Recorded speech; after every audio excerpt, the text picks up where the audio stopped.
Good morning, students. In today's video, we will study about Indian textile in European markets and about weavers.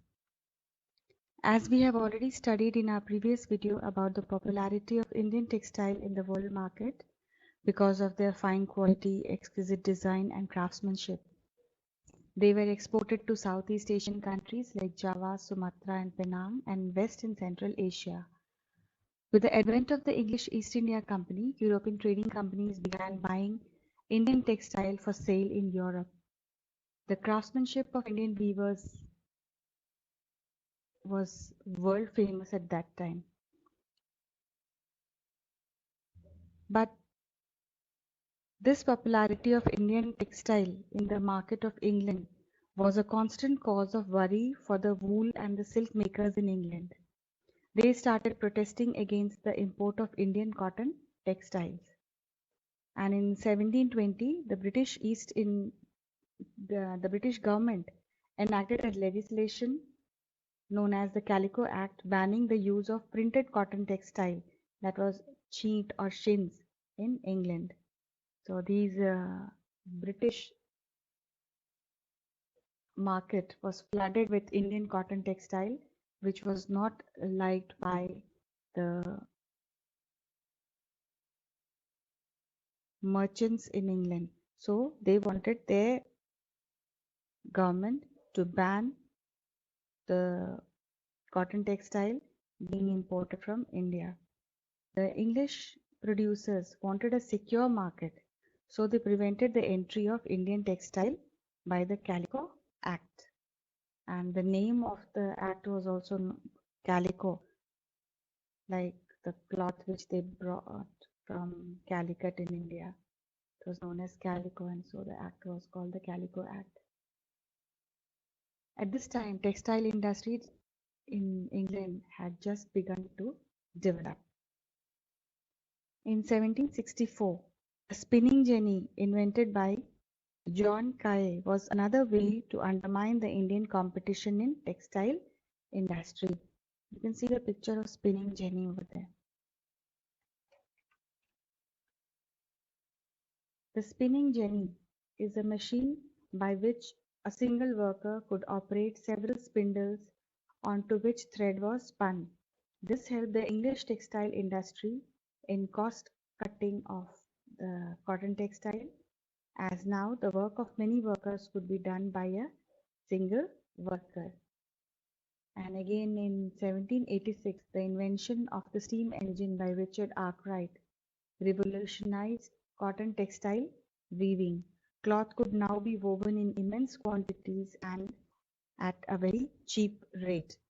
So all these new inventions which were happening in the Western world or the European countries were going to give a serious blow to the Indian weavers, because in India the weavers were still using their traditional ways of handloom weaving, and here in the European countries with the Industrial Revolution they were using different machines for weaving cloth, which made their work many times easier, and cost cutting was also possible, and thus their cloth became cheap.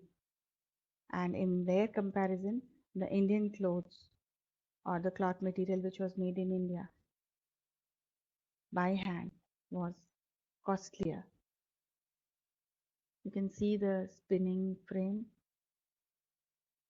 Richard Arkwright, this is the man. His achievement was to combine power machinery, semi-skilled labor, and a new raw material, cotton, to create mass production. Cloth could now be woven cheaply and in immense quantities.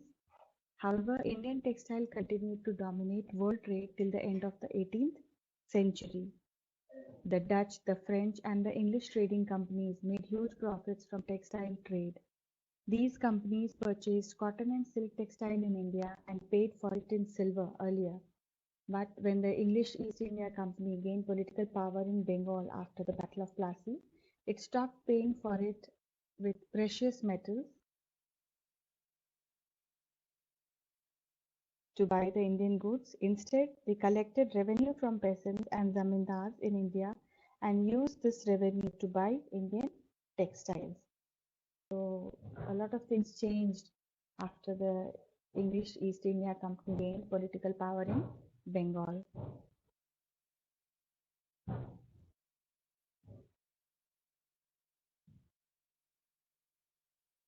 The Indian weavers. Now we'll study about the Indian weavers. Weavers often belong to communities that specialized in weaving. Their skills were passed on from one generation to the next. Some of the communities famous for weaving were the Tati weavers of Bengal, the Julahas or Momin weavers of North India, and the Kaikolar and Sale and Devans of South India.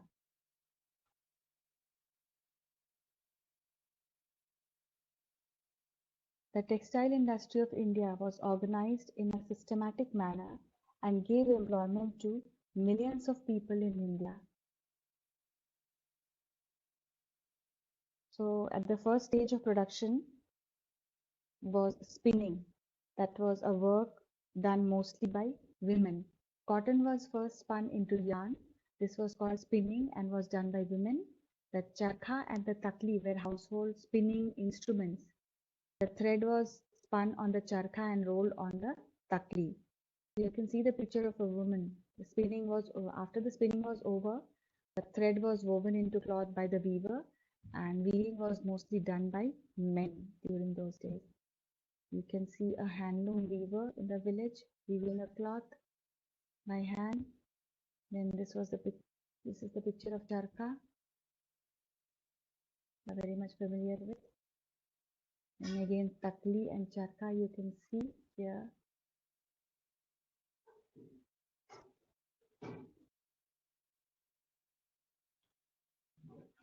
Again women spinning the thread on takli you can see.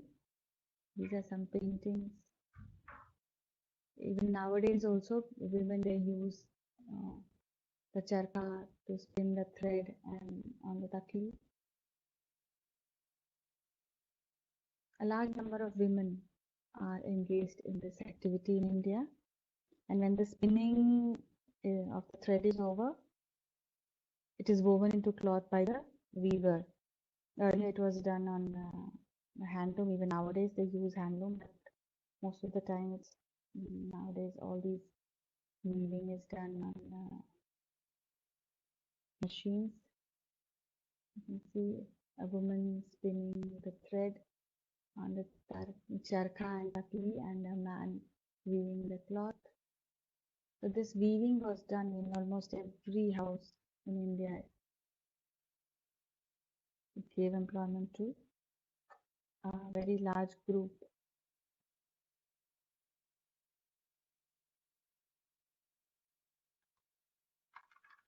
Then we had the Rangrej. These were people who dyed the thread for colored textiles. So it was a community which used to do this dyeing business of cloth. Then there were specialized block printers known as the chippigars who printed the cloth for the weaves. So for printed cloth, the weavers needed the help of specialist block printers known as the chippigars. And handloom industry, this provided again livelihood for millions of Indians. As I've already told you earlier, you can see a woman making the block print, a man dyeing the thread, is that known as Rangrej. Still you can see.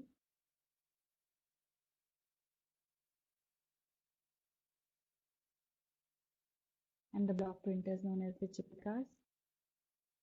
They used to make these blocks, beautiful designs were made on it, and then dipped into color and printed on the cloth. Still very famous in India. And we also know our father of nation Mahatma Gandhi, who used to spin the thread on charkha. So thus we see that the handloom weaving and the occupations associated with it provided livelihood for millions of Indians. Some major centers of weaving in the late 18th century, you can see here.